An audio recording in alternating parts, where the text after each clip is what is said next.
Craig Peters from Soundiron here, and today on Soundiron Sessions we're going to be taking a look at writing an epic tribal track using Apocalypse Percussion Ensemble, Temple Drums, Aztec Death Whistle, and Sick 1 and Sick 6. And I'm going to show you guys a little bit of my process of how I go about getting inspiration for writing percussion using real drums and then transferring those ideas into the DAW. So stick around as I'm going to show you guys how I used all these libraries together to create an epic tribal track.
Now maybe programming percussion inside the computer isn't your thing, so one of the things I like to do sometimes to really get that hands-on percussive inspiration is sometimes just pulling up one of these bad boys. I have a djembe that I use, and sometimes I'll record this and maybe layer it in with some more synthetic program drums, but sometimes I might just use it just for getting in that percussive mode, because sometimes just hitting stuff with your hands can inspire things totally different when it comes to writing percussion, either epic or anything, even orchestral, whatever.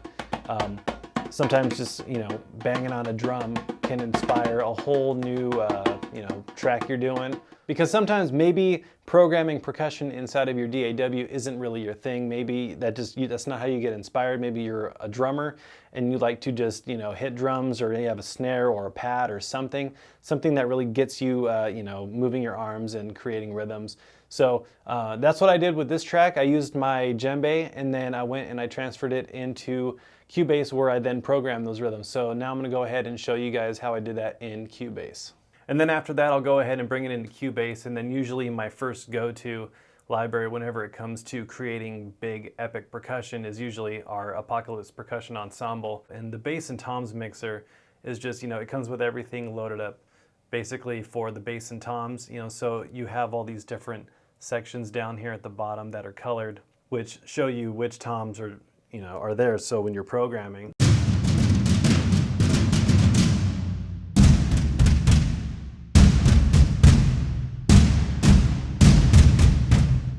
When you start programming your track, you see that everything is just kind of laid out for you.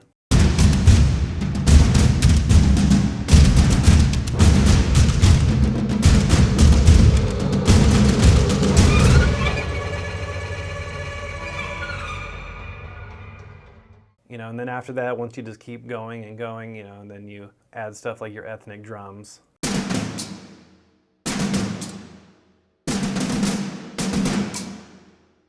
Just for layering. I mean, everything doesn't have to be big and epic the entire time, but just creating different stuff, having different things moving around, and just that's how you build epic tracks. You just keep on building, because you're going to want to just layer things up, and the more and more you layer them, the bigger it's going to get, basically creating the soundtrack for the end of the world sometimes. Like with the ethnic drum mixer, I'm not using a lot or not doing too much with it, and then you bring in the snare mixer, and then you see how that sounds together.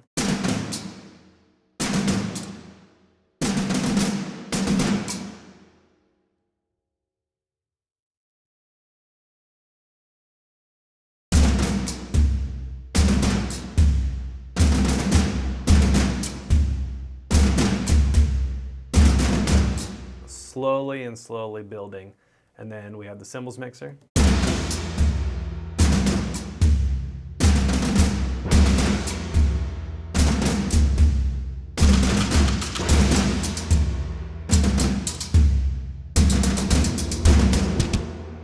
and then you go ahead and you put all that stuff together.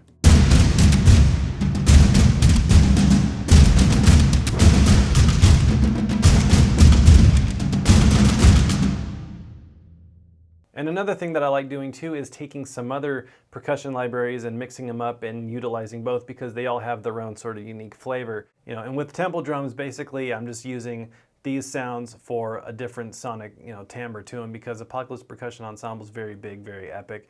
And tempo drums, it's still very percussive, but it has its own vibe to it, and blending them together just seemed to be really, fun to do. And also, I'm not using them just for all big epic stuff. Like if you listen to just the tempo drums by itself,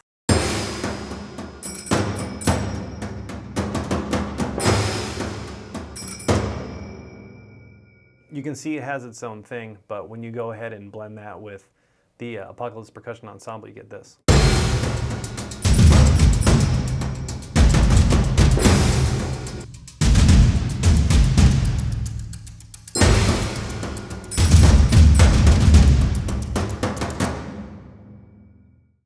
And with this track being sort of an epic tribal thing, another thing that I wanted to do too was utilize our Aztec death whistle, because that instrument just has this shrieky primal essence to it, and it's just one of the things that when I heard it, I knew I wanted to use it in the track. It has this very, conjuring, spirits of the dead, and when I was doing this track, I just thought that Aztec death whistle would be perfect for it, so that's why I went and dragged this in. Now, when you listen to it dry,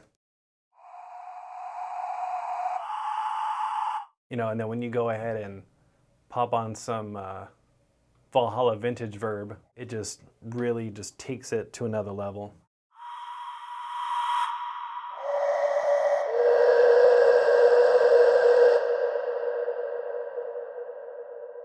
And then you go ahead and you put that in there with everything.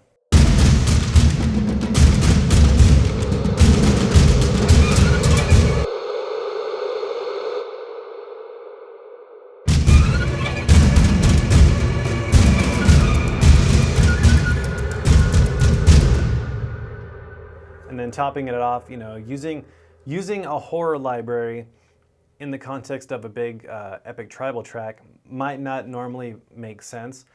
Something about the sick libraries that are just, I think I can use them in a lot of different contexts. And then I wanted to sort of have the sound of these warriors maybe like getting ready for battle or something. So that's why I went and I added in Sick One Nightmares, because it just has this monstrous sound to it that almost sounds like these, warriors sort of getting ready for battle, and just, it'd probably be something like this. And just hearing it with everything, it just adds this very cool sound that just kind of gives you chills.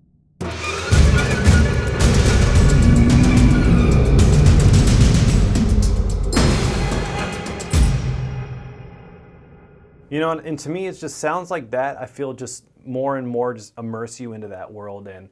And capping it off, I really love the sound of the 6/6. Has these this patch that's these string trembling clusters. It's called Strings Trembling Clustaria, and normally this would be great for horror or suspense, but I wanted to use it just to add this sort of sonic texture to it that just bringing it in the context of everything just really added a cool vibe to it.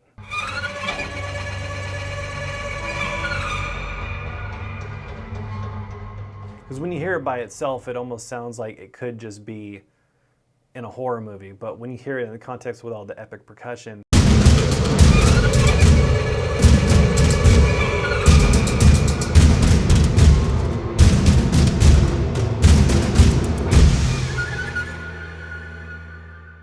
it's like it makes you feel like you're in the jungle or something, and you're just in the crosshairs of some giant battle about to go down, which it's really fun to write, and I really had a lot of fun using this library in the context of an epic percussive track. So if you enjoyed this video, make sure to like, comment, and subscribe. And if you like this track and you want to get a little bit more of an inside scoop into how I actually programmed it, I will have the Cubase project and the MIDI files down in the description below, so you can download and check it out for yourself. And as always, I want to thank you guys for watching. Bye.